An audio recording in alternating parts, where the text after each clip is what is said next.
Commander Jake Morrison stood on the bridge of the Aurora's dawn and watched the massive alien station grow larger on his screen. The station was bigger than anything humans had ever built. It looked like a metal flower with 12 arms reaching out into space. Each arm belonged to a different alien race in the Galactic Council. Jake felt nervous, but tried not to show it. This was humanity's first real meeting with aliens. Everything had to go right. Behind him, diplomat Lisa Bennett checked her notes one more time. Dr. Alex Carter was busy studying readings from his instruments that measured alien technology. "How are you feeling, Commander?" Lisa asked. She was calm, but Jake could hear worry in her voice. "Ready as we'll ever be," Jake said. "Alex, what do your scans show?" Dr. Carter looked up from his screen. "Their technology is far ahead of ours. Their ships use energy sources we don't understand, but they seem peaceful enough. No weapons are pointed at us." The communication system made a soft sound. An alien voice spoke in perfect English. "Human vessel Aurora's Dawn. You are cleared to dock at Bay 7. Welcome to Nexus Prime." Jake guided his ship into the docking bay. The bay was huge and could fit 10 ships like theirs. As they walked out of their ship, Jake saw aliens for the first time in person. They came in all shapes and sizes. Some walked on 2 legs like humans. Others had 4 legs or even floated in the air. A tall alien with blue skin and 4 arms approached them. "I am Counselor Vexthari of the Zentran Empire. We have been waiting to meet your species." Lisa stepped forward and smiled. "I am Lisa Bennett, speaking for Earth and humanity. We are honored to be here." Vexthari led them through long hallways, filled with amazing art and technology. They passed gardens with plants from a dozen different worlds. The air smelled like flowers Jake had never smelled before. The council chamber was enormous. 12 seats arranged in a circle, each one designed for a different type of alien. Jake, Lisa, and Alex sat in simple chairs that had been brought in for them. Jake felt very small. Counselor Zephrok of the Corvani spoke first.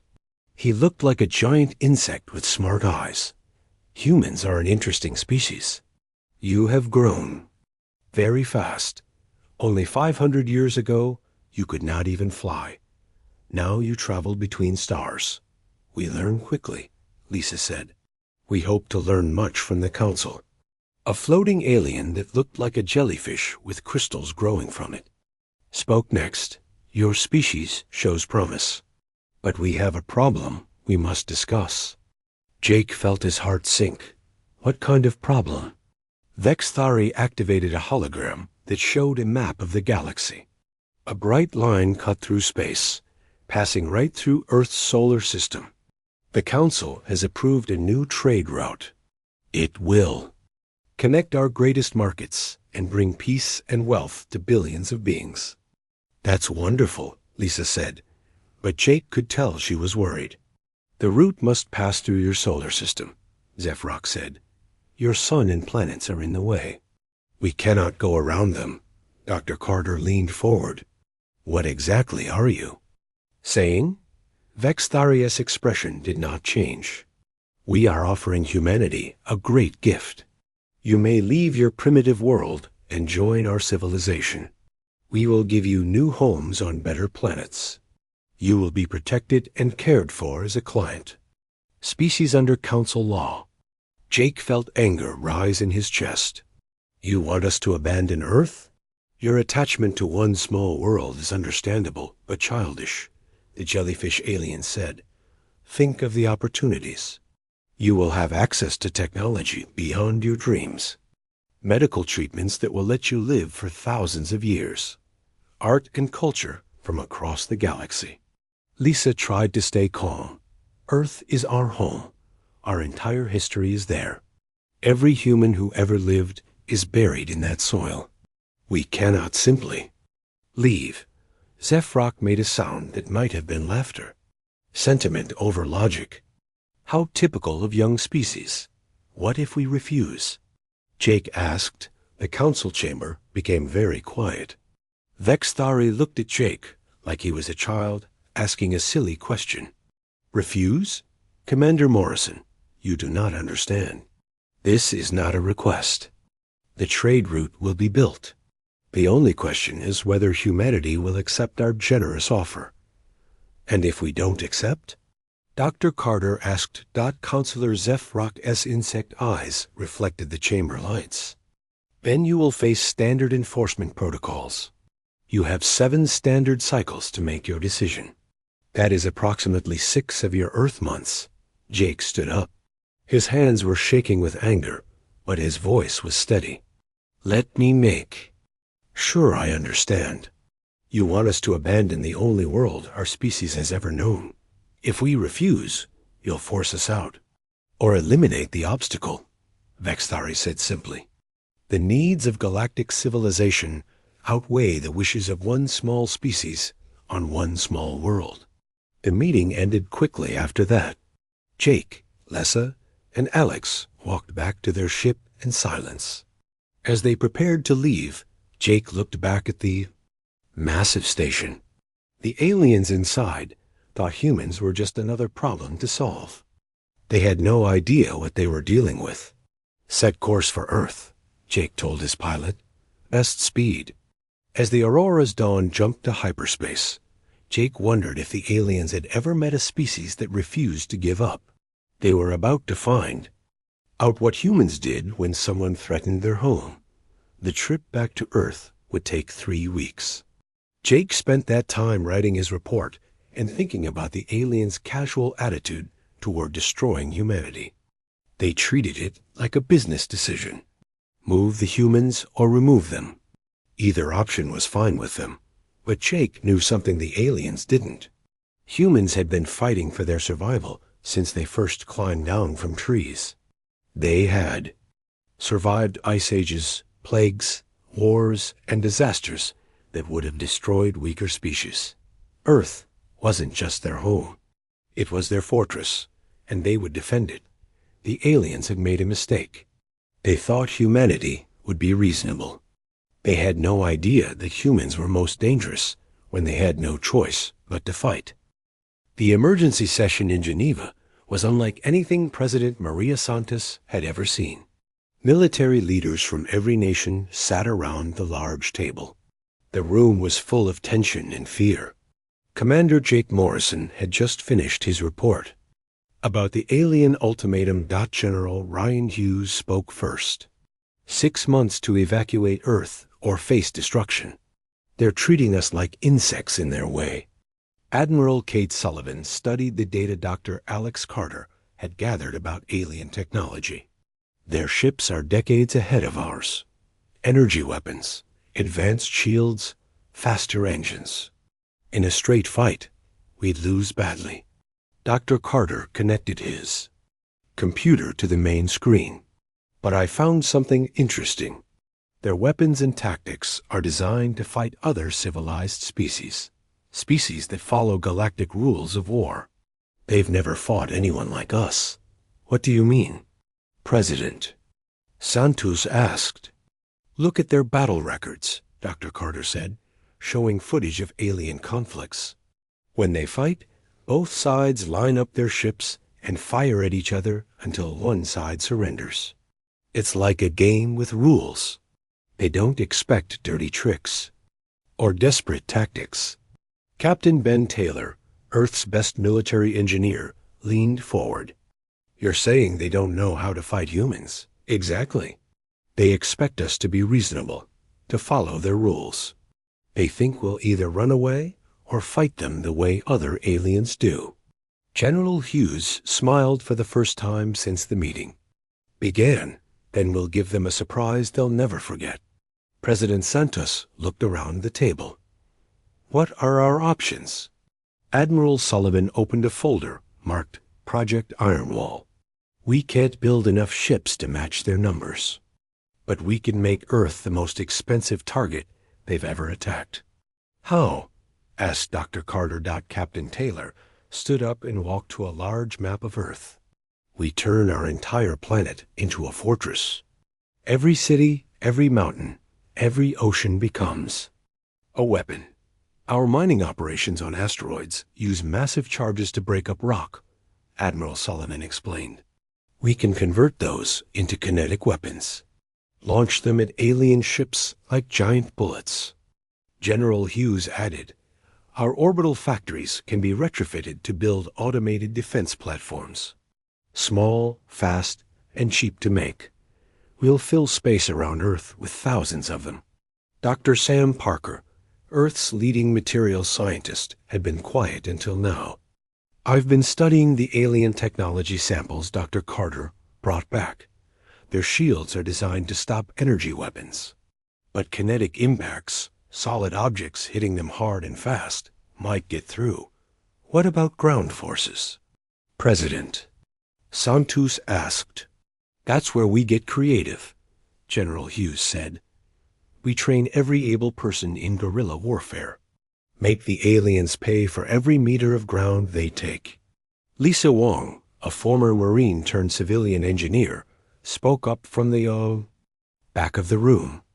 My construction crews know how to work in dangerous places. We can modify our equipment for fighting. Tom Bradley, who designed mining robots, nodded. Industrial fabricators can make weapons just as easily as tools. We'll turn every factory into an armory. Over the following weeks, Earth transformed. The project moved faster than anyone thought possible. Humans working together with a single goal proved to be incredibly efficient. Captain Taylor led teams that converted asteroid, mining ships into weapons platforms.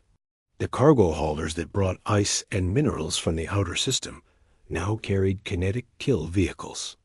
Simple metal rods accelerated to incredible speeds, became more dangerous than any missile. Dr. Parker's labs worked around the clock, developing new armor and weapons. They used materials the aliens considered primitive, like steel and ceramic, but made them stronger than anything in human history. Admiral Sullivan organized the space defenses. Thousands of small automated weapons platforms were built and hidden throughout the solar system. They looked like space junk or asteroids until they activated. On Earth, General Hughes trained civilian volunteers in tactics no military academy taught. How to fight when outnumbered 1,000,000 to 1. How to make every building a fortress. How to make surrender impossible by making it meaningless. Lisa Wong found herself leading construction workers in combat training. Remember, she told her crew, we're not trying to win battles. We're trying to make them pay such a high price that they give up. Tom Bradley's engineering teams worked on something the aliens would never expect. Hidden factories deep underground, powered by geothermal energy. That could keep producing weapons, even if the surface was destroyed. Dr. Carter spent his time studying every piece of alien technology he could find. Their computers are more advanced than ours, he reported, but they're designed for efficiency, not security. If we can get close enough, we might be able to hack their systems. As the deadline approached, long-range sensors detected the alien fleet. Over 200 ships, each one more powerful than anything humanity had ever built. The sight should have been terrifying. Instead, it made humans angry. President Santos addressed the world from the rebuilt United Nations building. The aliens think we'll surrender when we see their fleet. They think humans are reasonable. They're about to learn that humans are many things, but reasonable isn't one of them when our home is threatened. Admiral Sullivan's defense fleet was ready. 37 ships that had been civilian vessels 6 months ago. They were smaller than alien warships and carried strange weapons the galaxy had never seen. Kinetic kill vehicles, nuclear mines, and weapons systems jury-rigged from mining equipment. Captain Ben Taylor stood on the bridge of his converted freighter, the New Horizon. His crew was a mix of former miners, space truckers, and merchant sailors. They weren't professional soldiers, but they had something the aliens didn't expect: They were fighting for their home dot as the alien fleet approached Earth. General Hughes gave the final briefing to his commanders. They want us to be civilized, to fight fair, to follow the rules. Instead, we're going to show them what humans do when someone threatens everything we love. The aliens sent a final message demanding surrender. Admiral Sullivan's response was simple.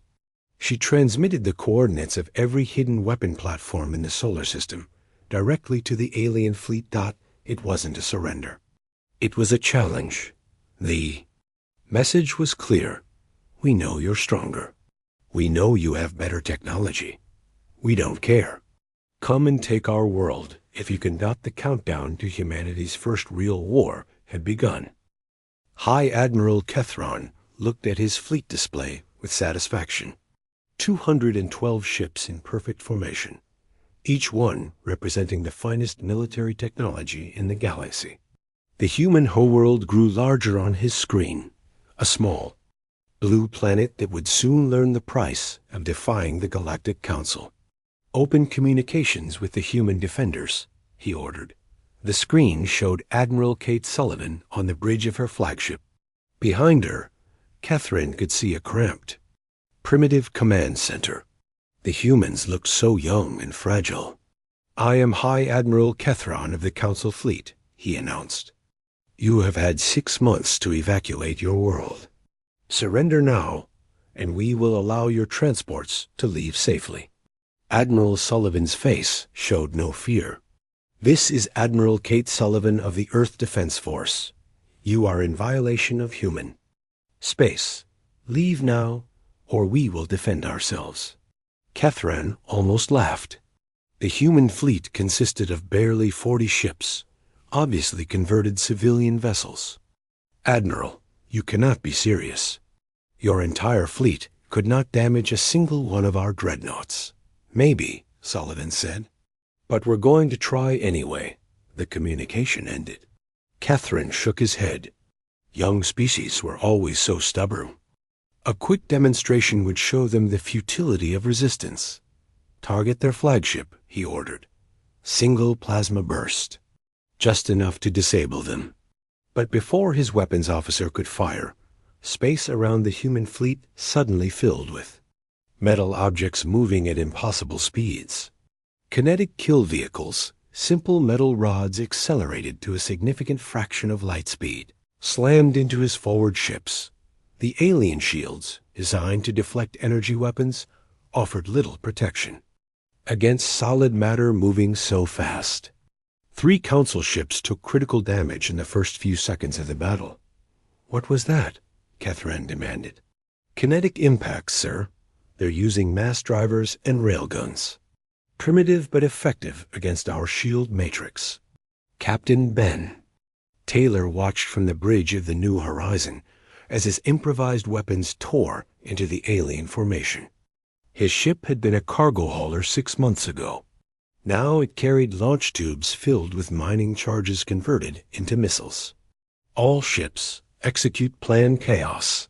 He transmitted to the human fleet. The Earth ships scattered in all directions, abandoning any pretense of formation fighting.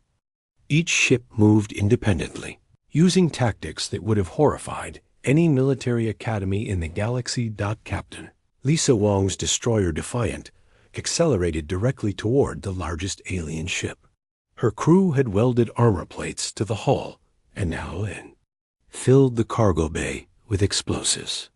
They weren't planning to survive this battle. For Earth. She screamed as her ship smashed into the alien dreadnought's hangar bay. The explosion destroyed both ships, but the sight of a human vessel deliberately ramming an enemy shocked the alien crews. In galactic warfare, ships retreated when damaged. They didn't turn themselves into weapons. Admiral Sullivan coordinated the battle from her command ship. All hidden platforms, activate and engage. Across the solar system, thousands of small automated weapons came online. They had been disguised as asteroids, space debris, and communication satellites. Now they revealed their true nature as they launched missiles and kinetic rounds at the alien fleet. High Admiral Kethron watched his perfect formation dissolve into chaos. Human ships appeared from behind planets and moons, fired everything they had, and disappeared again. His crews were trained for honorable combat between equals, not this desperate, savage fighting. "They're using nuclear weapons as mines," his tactical officer reported, "hiding them in the paths of our ships. Impossible. Nuclear weapons are banned by Galactic Convention." "Sir, I don't think the humans have read Galactic Convention." The tide of battle slowly turned against the humans. Despite their desperate courage, they were simply outnumbered. One by one, the Earth ships were destroyed. But each human ship took at least one alien vessel with it. Captain Taylor's New Horizon was badly damaged, half his crew dead or wounded. But he still had one weapon left. He set his ship's reactor to overload and aimed it at the alien command ship. "This is for everyone who'll never see Earth again," he said as his ship exploded in a ball of nuclear fire. The aliens were winning, but the cost horrified them. They had lost over 60 ships to an enemy that should have been helpless. Worse, the humans fought with a ferocity that shook the Council crews to their core.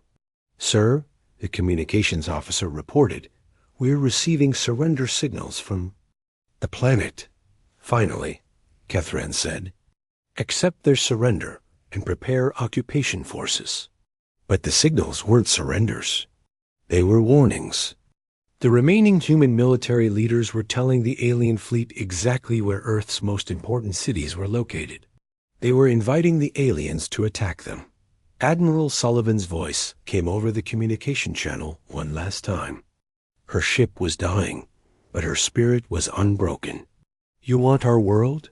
Come and take it. But remember this day. Remember that humans don't surrender. We don't give up, and we don't forgive." Her ship exploded as the reactor went critical, taking 2 more alien vessels with it. High Admiral Kethran looked at the small blue planet below. His fleet had won the space battle, but at a cost no Council force had ever paid before. Nearly 1/3 of his ships were destroyed or damaged by what should have been easy prey. "Begin orbital bombardment," he ordered. "Target their major population centers. Once they see their cities burning, they'll surrender." The plasma beams lanced down from orbit, turning human cities into molten glass. New York, London, Tokyo, Mumbai, centers of human civilization that had stood for centuries, vanished in minutes. But instead of breaking human resistance, the bombardment only made it stronger. In bunkers deep beneath the burning cities, General Ryan Hughes received reports from around the world. The aliens thought they were fighting a civilization. They were wrong. They were fighting a species that had evolved through millions of years of struggle, that had survived ice ages and plagues and wars that would have destroyed weaker races. "Send the message to all resistance cells," Hughes ordered. Phase 2 begins now. Around the world, hidden weapons systems came online. Missile silos built into mountains opened to reveal weapons the aliens had never seen.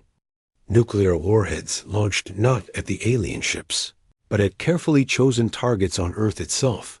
The humans were destroying their own infrastructure to deny it to the invaders. Alien landing craft descending toward Earth found themselves flying into a hell of radioactive fire and chemical weapons. The humans weren't just fighting to defend their world. They were making it uninhabitable for anyone else. In the ruins of Washington, President Maria Santos broadcast humanity's final message to the galaxy from her bunker as alien forces closed in around her. To any species that can hear this message, learn from our example. The Galactic Council claims to bring peace and civilization. What they really bring is conquest and death. They will offer you partnership, then demand your submission. They will promise you the stars, then steal your home. The transmission ended as the bunker was destroyed, but the message had been heard across the galaxy. And somewhere in the darkness, between stars, Other human ships that had been exploring distant systems received the news. The war was just beginning. Vice President John Mitchell stood in the ruins of what had been the Capitol building, looking up at alien ships in Earth's sky. President Santos was dead, along with millions of other humans. The alien bombardment had turned Earth's greatest cities into smoking craters. But humanity was far from broken. Mr. President, General Ryan Hughes said, using Mitchell's new title for the first time, "We've received confirmation. The declaration of total war has been transmitted to every human colony and ship in known space." Mitchell nodded grimly. 3 days ago, the surviving human government had done something that shocked the galaxy. They had formally rejected every galactic treaty and convention. Humanity was no longer bound by civilized rules of warfare. "What's our status?" Mitchell asked. "Better than the aliens think," Hughes replied. "They believe they're fighting a broken civilization trying to surrender. They have no idea what they've actually done." In hidden bunkers across Earth, human resistance cells were implementing plans the Galactic Council couldn't imagine. Dr. Sam Parker had been working on projects that violated every treaty the galaxy held sacred. "The biological weapons are ready," she reported from her underground laboratory. "Based on alien DNA samples Dr. Carter collected, we've engineered viruses that will affect most council species, but leave humans untouched." Tom Bradley's engineering teams had been busy too. The infiltration drones are complete. They look exactly like escape pods from destroyed human ships. When alien rescue teams pick them up, they'll get a nuclear surprise. Hughes finished. "Good. What about the planet crackers?"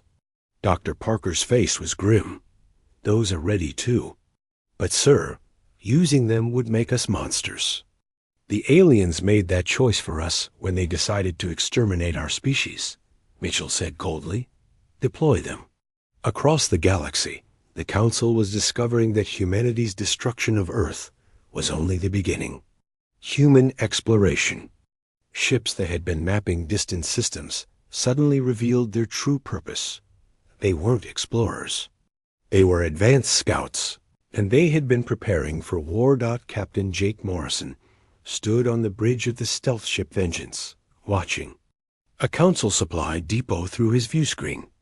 The aliens thought all human ships had been destroyed at Earth. They were wrong. "Biological weapon loaded and ready," his weapons officer reported. "Fire," Morrison ordered. The invisible virus spread through the alien station's air system. Within hours, every Council member aboard was dead or dying. But the humans wearing sealed suits who boarded the station were perfectly fine. Morrison recorded a message and transmitted it to Council space. "This is Captain Morrison of the human fleet. Our homeworld burns, but we are not defeated. This is what happens to those who attack innocent civilians. This is what happens to those who try to exterminate humanity." Similar attacks happened across Council territory. Human ships appeared without warning, struck at alien colonies and bases, then vanished again. The weapons they used were terrifying in their effectiveness and brutal in their application. Lisa Wong had survived Earth's bombardment and now led a resistance cell in the ruins of New York. Her team had captured several alien soldiers and learned their weaknesses. Council troops were trained for combat against other Council species. They weren't prepared for humans who fought without honor or mercy. "The aliens wear powered armor," she explained to her fighters. "But they need to eat, and their food supplies come from off-world. We've poisoned every food shipment entering the city. What about civilians?" one of her soldiers asked. "There are no alien civilians," Wong replied harshly. "Every one of them voted to exterminate us. Every one of them cheered when our cities burned. They wanted a war against humanity. Now they have one." The psychological impact on Council forces was devastating. They had expected to fight a brief police action against primitives. Instead, they found themselves in an endless nightmare against an enemy that refused to die and seemed to grow stronger with every defeat. High Admiral Kethron received reports that chilled him to his core. 3 council worlds had been evacuated after human infiltrators threatened to deploy weapons that could crack planets. The humans weren't bluffing. They had already demonstrated smaller versions on asteroid bases. "Sir," his intelligence officer reported, "we've intercepted human communications. They're not just fighting to survive anymore. They're fighting to reshape galactic civilization." "What do you mean?" "They want to ensure no other species ever faces what they faced. They're planning to systematically destroy the Council and replace it with something else." The turning point came when long-range sensors detected something impossible. A human fleet, larger than anything that should exist, was approaching Council space. The ships used a mixture of human and alien technology that shouldn't work, but somehow did. At the fleet's head was the Aurora's Dawn, the same ship that had brought humanity's first diplomatic mission to Nexus Prime. But it had been transformed into something the Council couldn't comprehend. Commander Jake Morrison opened communications with the Council fleet defending the Altair system. "I am Commander Morrison of the Human Liberation Fleet. You attacked our world. You murdered our people. You thought you were fighting weak primitives who would surrender easily." The alien commander tried to respond, but Morrison cut him off. "You were wrong. You awakened something that should have been left sleeping. Now we're going to show the galaxy what happens when you push humans too far." The battle that followed proved that humanity had learned from their earlier defeats. The human ships moved with precision and coordination that matched any Council fleet, but they still fought with the savage desperation that had shocked the galaxy at Earth. Dr. Alex Carter, now serving as Admiral Morrison's science officer, had been busy during humanity's darkest hours. "The alien shield frequencies are completely mapped," he reported. "Our weapons will penetrate their defenses with 90% efficiency." The human attack was devastating. Ships that looked like merchant vessels revealed massive weapons arrays. Fighters that appeared to be escape pods turned out to be suicide drones. Every human tactic violated galactic conventions, but they were terrifyingly effective. When the Council fleet tried to retreat, they found their path blocked by more human ships. Morrison had learned the galaxy's most important lesson when fighting. For survival, there are no rules except victory. "Attention all Council vessels," Morrison broadcast. "You came to our world as conquerors. You left as refugees. Now you're about to become extinct." The alien fleet was annihilated. No survivors. No prisoners.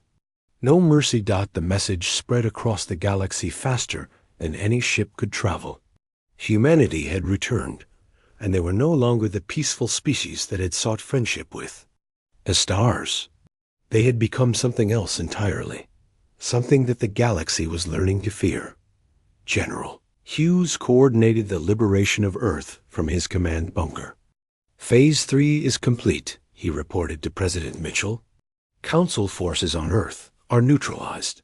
All human colonies have been contacted and are joining the war effort." "And our demands to the Council?" "They're too terrified to respond. 3 more Council species have withdrawn from the Alliance. The Altarians are requesting separate peace negotiations."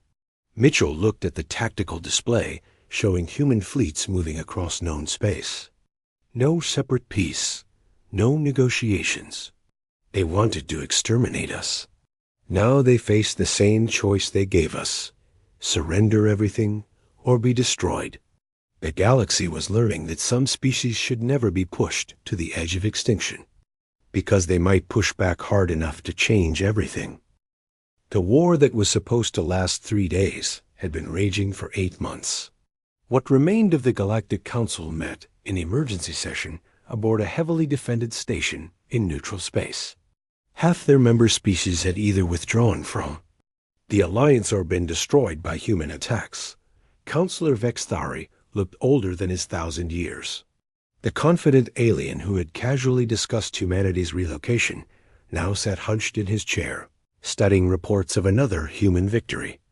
"The Corvani homeworld has fallen," he announced to the remaining council members. "The humans didn't just conquer it. They turned it into a fortress and are using it as a base to attack our remaining systems."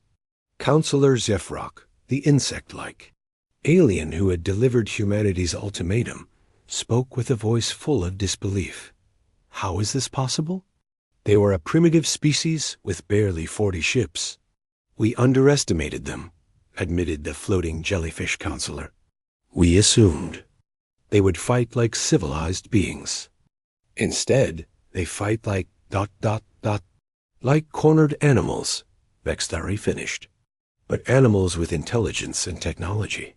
The worst possible combination." The truth was worse than any of them wanted to admit. Humanity hadn't just survived the Council's attempt at extermination. They had turned it into the foundation of a new galactic order with themselves at the top. Admiral Kate Sullivan stood on the bridge of her flagship, the rebuilt Earth's Fury, watching Nexus Prime grow larger on her screens. The massive alien station where humanity had first been dismissed as insignificant was now surrounded by human warships. The human fleet was a mixture of captured alien vessels, retrofitted human ships, and entirely new designs that combined the best of both technologies. More importantly, every ship was crewed by humans who had learned to fight with a desperation that terrified their enemies. "Admiral," her communications officer reported, "we're receiving surrender signals from 17 different alien governments. They're requesting immediate cessation of hostilities." "Ignore them," Sullivan ordered. "We're not here to accept surrenders. We're here to dictate terms." Captain Jake Morrison's ship Aurora's Dawn led the assault on Nexus Prime's defenses. The station that had once seemed impossibly advanced now looked fragile compared to human engineering. Humanity had learned to build ships that could survive anything the galaxy could throw at them. "Remember," Morrison announced to his fleet, "this is where they told us to abandon our home or face destruction. Today, we show them what destruction really looks like." The battle was brief and one-sided. Nexus Prime's defenses had been designed to repel attacks by civilized species following galactic rules of engagement. They were useless against humans, who had learned that the only rule in war was to win.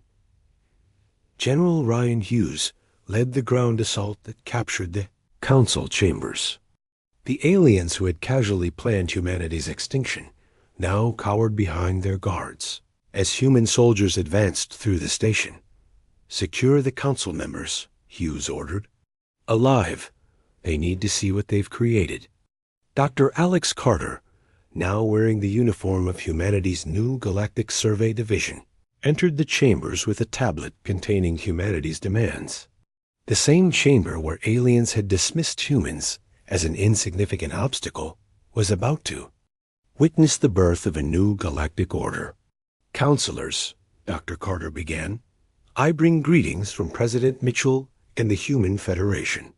You may remember me from our first meeting, when you kindly explained how insignificant my species was." Vextari tried to speak. "Dr. Carter, surely we can reach some accommodation. ... Shut up," Carter said simply. "You had your chance to talk 8 months ago. Now you listen." The terms Carter read out were harsh beyond anything in galactic history. Complete withdrawal of all Council forces from human space. Reparations for every human life lost in the bombardment of Earth. Recognition of humanity as an independent, galactic power with authority over all formerly human territories. But the final demand was what broke the remaining Council members. Furthermore, Carter continued, "The Galactic Council is hereby dissolved. In its place, the Human Federation will establish a new governing body for galactic civilization. Membership will be voluntary, but protection of member species' homeworlds will be absolute and non-negotiable." Counselor Zephrok found his voice. You cannot simply dissolve the council. We have governed the galaxy for thousands of years. Dr. Sam Parker, now Director of Human Military Research, entered the chamber carrying a small device. This contains a complete scan of your homeworld's geological structure, she told Zephrok. If you'd like a demonstration of what happens to planets that refuse to accept the new order, I can arrange it. A threat was clear. Humanity had developed weapons that could crack worlds, and they were willing to use them. Tom Bradley, wearing the insignia of the new Human Engineering Corps, added his own message. We've been studying your technology for months. Did you know that every council ship has a built-in vulnerability? Your own safety systems can be turned against you with the right signal. As if to demonstrate, several council vessels in orbit around Nexus Prime suddenly went dark as human hackers took control of their computers. Lisa Wong, now commanding the Human Liberation Forces, spoke for every human who had lost family in the bombardment. You killed billions of our people because we wouldn't abandon our home. You called it Standard Enforcement Protocol. Now you're going to learn what Human Enforcement Protocol looks like. The signing of the Terra Accords took place in the same chamber where humanity had first been threatened with extinction. But now it was alien hands that shook as they signed documents that formally recognized human dominance over galactic civilization. President John Mitchell arrived for the final ceremony aboard the new human flagship, a massive vessel built from the wreckage of Council dreadnoughts. He looked at the assembled alien delegates with the cold stare of a species that had been pushed to the edge of extinction and survived. The old galaxy is dead, he announced. The one where strong species could casually exterminate weak ones. The one where might made right, and the Council's word was law. You killed that galaxy when you attacked Earth. The new galactic constitution was simple. Every species had the right to their homeworld. Any attempt to forcibly relocate or exterminate another species would result in immediate human intervention. The rules of war now included absolute protection for civilians and homeworlds. Admiral Morrison stood beside President Mitchell as the ceremony concluded. Think they'll honor the treaty? He asked quietly. It doesn't matter, Mitchell replied. They're too afraid of us now to break it. And if they try, we'll remind them why humans are the most dangerous species in the galaxy. 6 months later, Dr. Alex Carter walked through the rebuilt Nexus Prime as humanity's first galactic ambassador. The station had been reconstructed according to human specifications, with gardens containing plants from Earth and memorials to the billions who had died in the bombardment. Alien diplomats from across the galaxy came to the station, not as conquerors or controllers, but as petitioners seeking human protection and approval. The species that had once dismissed humanity as insignificant now competed for human favor. Carter paused at a memorial wall listing the names of every human ship lost in the war. Captain Ben Taylor's New Horizon was there, along with Captain Lisa Wong's Defiant and thousands of others. Heroes who had died to ensure that humanity would never again face the threat of extinction. A young alien diplomat approached nervously. Ambassador Carter? My species would like to request membership in the Human Federation. We ... We want to ensure that what happened to humanity never happens to us. Carter looked at the alien with the same expression his ancestors might have used when looking at a wolf that had decided to become a dog. Fill out the application forms, he said. Human protection comes with human oversight. Are you prepared for that? The alien nodded eagerly. Yes, sir. Absolutely, sir. As Carter walked away, he reflected on how much had changed. The galaxy that had once been ruled by the strong preying on the weak was now protected by the strongest predator it had ever seen. A species that had learned the hardest lesson in the universe. Sometimes the best defense is an overwhelming offense. Humanity had not just survived their encounter with galactic civilization. They had conquered it reshaped it, and made themselves its undisputed masters. The Galactic Council's attempt at a simple relocation had created something they never expected. A human empire that spanned the stars and every alien in the galaxy. Now knew the most important rule of the new order: never threaten humans' home.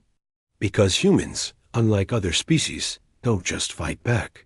They fight until their enemies no longer exist to threaten anyone ever again. The galaxy had learned to fear the species from the small blue world, and that fear would keep the peace for a very long time.